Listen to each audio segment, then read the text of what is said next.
I'll start by saying that, regrettably or not, this video contains a lot of insults, so if you aren't in the mood, let this be your warning. Testing in astrology is third sign, third house, where data is collected and analyzed so as to get the picture, the truth of what is happening, which is in the ninth house. There are also strong connections to the planet Saturn because it rules time and measurement and is therefore inextricably linked to the subject as well. In the Donald Trump tale, the testing thing is really remarkable, isn't it? Listen to our ultra-intelligent, super-analytical, and most enlightened leader rhapsodize on the subject at the Tulsa Rally yesterday.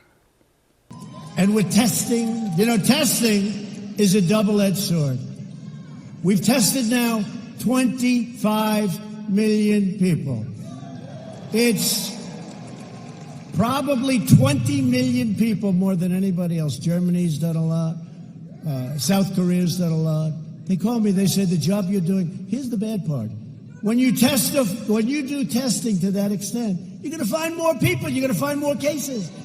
So I said to my people, slow the testing down, please. They test and they test. We got tests if people don't know what's going on. We got tests. We got another one over here.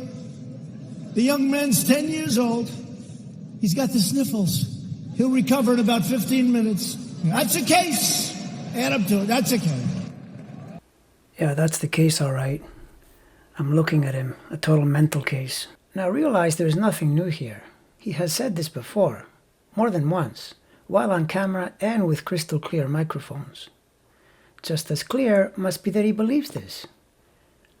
That there is no one in his sphere that can explain to him how truly moronic it is to hold this belief, and worse still, to put it out there like he's the second coming of Moses, has to be one of the saddest and most frightening things we are all having to live through. Donald, if you don't test, yeah, you don't find them, and then they won't count against you in the infections column, but they're still out there. Do you understand that? And since they're out there, and they haven't been found, doesn't it make sense to you they're more likely to pass it on to someone else? Do you understand how contagion happens and how devastatingly contagious this pesky virus is? Nah, you're not interested in that. The only contagion you like is infecting all your hapless followers with these monumentally flawed and stupid ideas. Worse still, why are you focusing on the infections? Yeah, those numbers are bad. We are 4% of the world population, but we have 26% of the infections. So yeah, that's bad. But you know what's worse? We also have 26% of the deaths. And if you aren't testing, isn't that pea-brain in your head capable of projecting the logical conclusion that more people are likely to die? And how is that going to look? For the US? For you? Honestly, ex-Republican Steve Schmidt is right. Trump is an imbecile. When you really ponder what this guy says and does, you realize that he's a malevolent imbecile who puts the entire population at risk. And he's not even smart enough to realize it is putting him at risk as well, bodily and politically.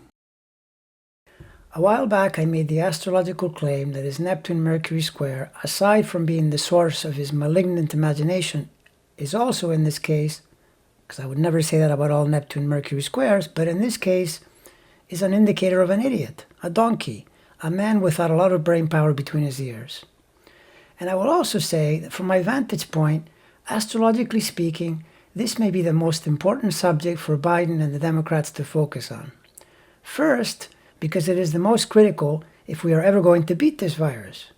And second, because Donald Trump in his pathologically demonic wisdom seems to think the opposite. And so his stupidity can be highlighted for all to see. This is both an urgent life matter and something of great political advantage. I would hit him with it every single day. Highlight how out of touch he is with the country and with literal reality. Call him the dumbass that he is. The reason I say astrologically is found in his chart. As said in prior videos, his greatest assets are now turning into liabilities during this period of his life. Third sign is, among many other things, testing, measuring, gathering the data. And of course, there's the Saturn component to testing. But notice that the ruler of his third, Venus, is conjunct Saturn in the 12th house. and that Saturn is currently in a transiting opposition pattern to his Venus. So the whole situation is very unfriendly. Next, we see Jupiter and Neptune in the house of testing at birth, and in their transit they aren't helpful either at this time, because Jupiter is opposing Venus-Saturn and Neptune is squaring the Sun-Uranus-Moon opposition. Bottom line, all the factors in his chart that relate to testing are being astrologically devastated. Maybe this is why he's getting it so wrong, but either way it presents his opponent with the perfect opportunity to hammer the point home. Given that all of these transiting planets are in play right into November, I'm afraid the coronavirus situation is unlikely to get better. If we filter through our president's chart, and we have no choice, idiot psycho though he is, he will continue to have a lot of influence. So, expecting the numbers to improve much before we boot this moron out of the White House is probably unrealistic. By next year, with Saturn and Jupiter in Aquarius, I would expect the testing situation to improve dramatically. Saturn brings in the focus and Jupiter the insight and the necessary luck to make big headway in that area. In 2021, they are both going through the US third. In fact, I add this as yet another factor in predicting Trump's demise, because if he were still president, given that he is such a numbskull, testing would be very unlikely to improve. So, it stands to reason we'll have better, more sensible people in charge, and then real progress can be made.